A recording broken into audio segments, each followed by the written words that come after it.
தெய்வமாக இன்றைக்கி வாழும் வள்ளலாக இருந்த எங்கள் தலைவர் கேப்டன் அவர்களின் பிறந்தநாள் மிக சிறப்பாக கொண்டாடுவோம். அதே மாதிரி தலைவர் வருடோடம், அதாவது ஆண்டுதோறும் இந்த கடலூர் மாவட்டம் வடக்கு மாவட்டத்திலேருந்து நாங்கள் ஆண்டுதோறும் ஒவ்வொரு நாள் தேர்ந்தெடுத்து இந்த அன்னதானத்தை செய்து கொண்டு இருக்கின்றோம்.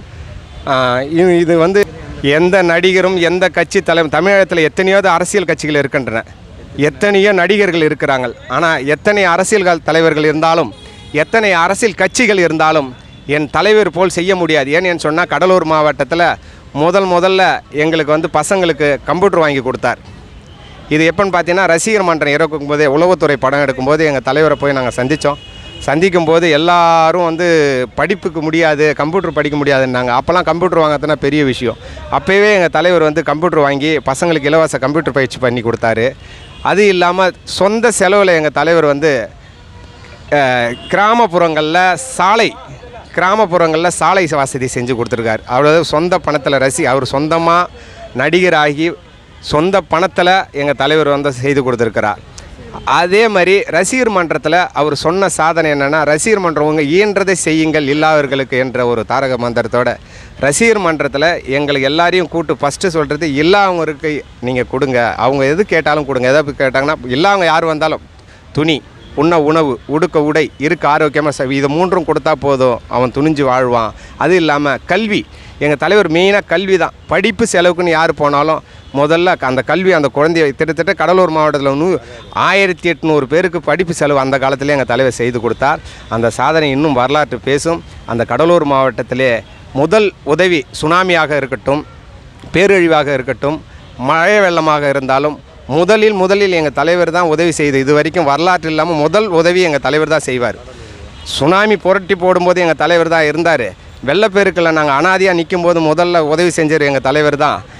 மக்கள் சுனாமியில் சாகும்போது முதல் வந்து தலைவர் அங்கே என்னாச்சு ஏதாச்சுன்னு விசாரித்தவர் முதல் கடவுள் எங்கள் தான். அதுதான் இன்றைக்கி நாங்கள் கடவுளாக பார்க்குறோம். கடலூர் மாவட்டத்தில் நாங்கள் சாமியை கும்பிட்றதில்ல, எங்கள் தலைவர் தான் சாமியாக பார்த்து கும்பிட்டுன்னு இருக்கிறோம்.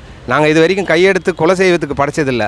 ஆனால் எங்கள் தலைவர் இருக்கிறதுனால நாங்கள் ஆண்டுதோறும் 108 நாள் விரதம் இருந்து எங்கள் தலைவருக்கு மாலை அணிஞ்சு வருஷாந்திரம் வரதுக்காக இருக்கிறோம். கார்த்திகை மாதம் எப்படி ஐயப்பன் கோயிலுக்கு போகிறோமோ அது மாதிரி வருஷாந்திரம் ஆண்டுதோறும் தலைவர் கேப்டனுக்கு மாலை அணிவித்து 48 நாள் விரதம் இருந்து இது வருஷாந்திரம் தொடரும். ஏன்னு கேட்டிங்கன்னா கடவுளை கும்பிட்டு நாங்கள் இது வரைக்கும் பழிச்சதில்லை. ஆனால் எங்கள் தலைவர் கோயில் கும்பிட்டு போனவங்களுக்கு கிட்டத்தட்ட எங்கள் கடலூர் மாவட்டத்தில் குழந்தையே இல்லாத அவதிப்பட்டவங்களுக்கு இன்றைக்கு குழந்தை உருவாக்கியிருக்கு என் தலைவர் காலடி மண்ணில் வச்சதுனால.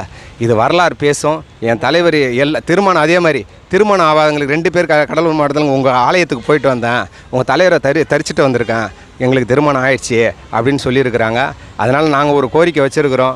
வர்ற காலத்தில் எங்கள் தலைவருக்கு 48 நாள் விரதம் இருந்து மாலை அணிவிச்சு விரதம் இருப்போம்னு சொல்லி வேண்டி கேட்டுக்கணும். இது வரைக்கும் அவர் பிள்ளையாக பிறந்ததுலேருந்து எந்த மக்களும் கண்ணீரோடு வந்தவர்களை யாரும் சிரித்த முகத்தோடு தான் அனுப்பியிருக்கிறாரு.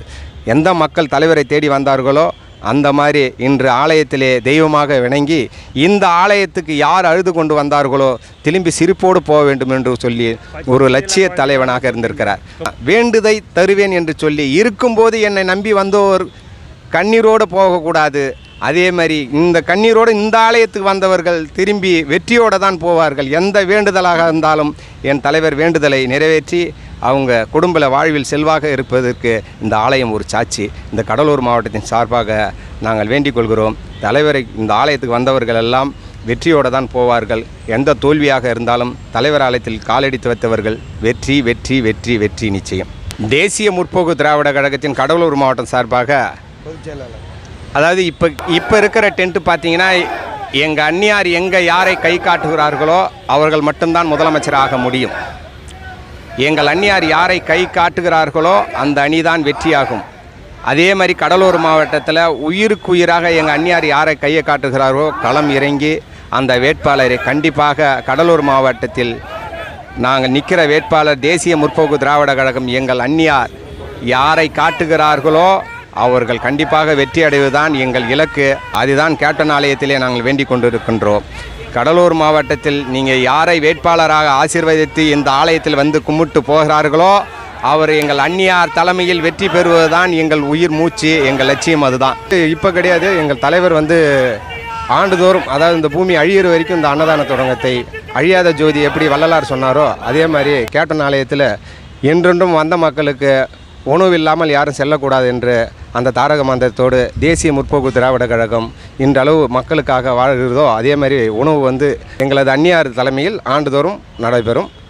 தேசிய முற்போக்கு திராவிட கழகத்தின் இயன்றதை செய்வோம் இல்லாருக்கு என்ற ஒரு தாரக மந்திரோட தலைவர் இன்றைக்கு தமிழகத்தில் எத்தனையோ கட்சிகள் இருக்கின்றன.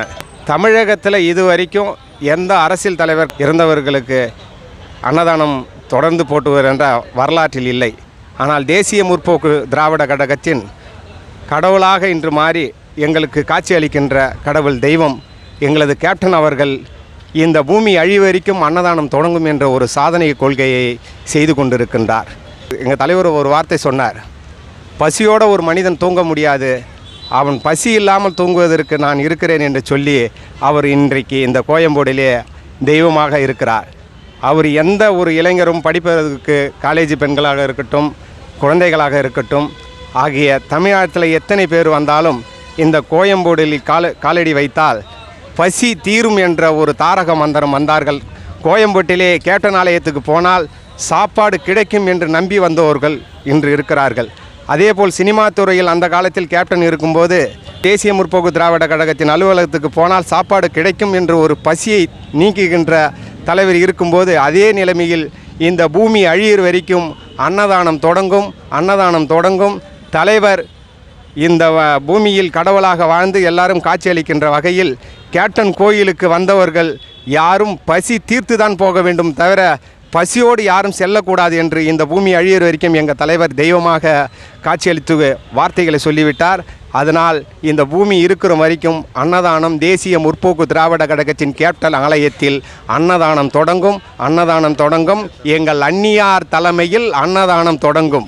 இந்த பூமி இருக்கிற வரைக்கும் தேசிய முற்போக்கு திராவிட கழகத்தின் கேப்டன் ஆலயத்தில் அன்னதானம் தொடங்கும்.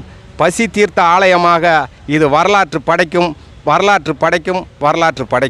அதாவது முதல்ல எங்கள் தலைவர் கேப்டன் அவர்கள் ரசிகர் மன்ற காலத்திலிருந்தே எங்களுக்கு சொல்லி கொடுத்தது, யார் வந்தாலும் பசியை தீர்க்கணும். ஃபஸ்ட்டு வந்து எங்கள் தலைவர் சொல்லுவார், சாப்பிட்டீங்களா, சாப்பிட்டுட்டு அப்புறம் மீட்டிங் நடத்துங்கன்னு சொல்லுவார்.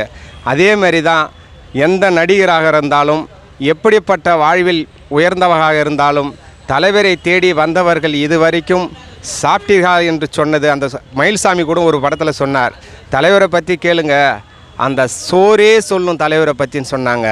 இன்றைக்கு தமிழ்நாட்டில் திரையுலகில் இருக்கிற அத்தனை தலைவர்களுமே ஒரு வேளையாவது என்னுடைய தலைவர் கேப்டன் கையால் சாப்பிட்டவர்கள் தான் இருப்பார்கள், தவிர ஒரு நடிகர் கூட என் தலைவர் சாப்பாட்டை சாப்பிட்டதாக இல்லாமல் எந்த நடிகரும் இல்லை. வாழ்க்கையில் எந்த மக்களுக்காகவும் பசியை தீர்க்கின்ற ஒரு தலைவனாக விளங்கக்கூடிய உரிய தலைவர். அதே மாதிரி கடலூர் மாவட்டத்தில் எத்தனையோ ஏழை எளிய மக்களுக்கு அன்னதானம் வழங்கியிருக்கிறார், ஊனமுற்றோர் பசங்களுக்கு வழங்கியிருக்கிறார்.